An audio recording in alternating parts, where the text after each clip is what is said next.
La Bible dit-elle la vérité? Lorsque nous posons cette question, nous avons peut-être en arrière-fond l'idée que les récits d'origine de la Bible semblent bien éloignés de ce que nous dit la science. Alors qu'est-ce qu'il faut croire? La Bible, la science, c'est sûr que si nous mettons l'un et l'autre sur le même plan, nous risquons d'avoir des incohérences et des difficultés. La vérité que dit la Bible, en tout cas pour ces récits d'origine, c'est une vérité qui est issue d'une réflexion des auteurs.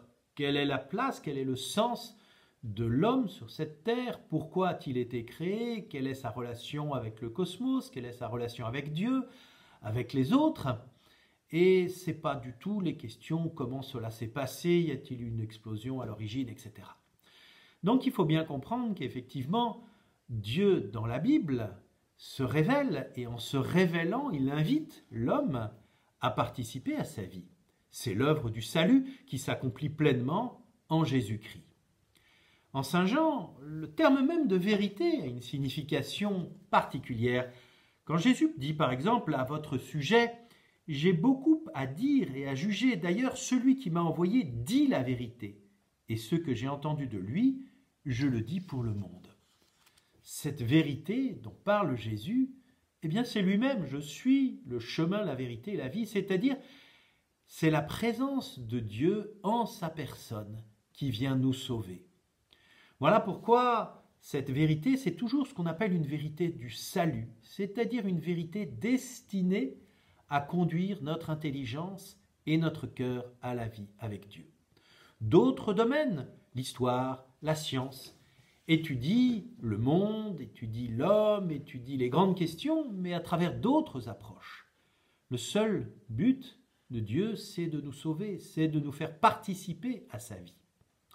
Voilà pourquoi la tradition de l'Église aussi, par la voix de Benoît XVI dans le document Verbum Domini, la parole du Seigneur, dit, comme l'affirmait la doctrine conciliaire sur ce thème, il fait mention des textes du Concile Vatican II sur la parole de Dieu, les livres inspirés enseignent la vérité.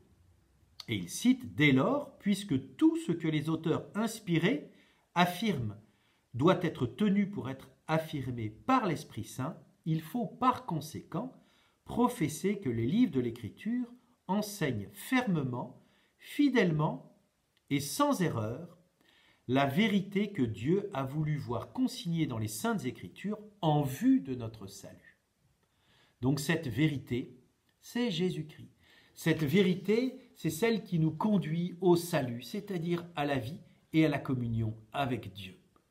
Alors laissons à chaque domaine de recherche son domaine propre, laissons aussi à la Bible sa spécificité, c'est-à-dire une parole que Dieu nous adresse pour nous faire vivre avec lui.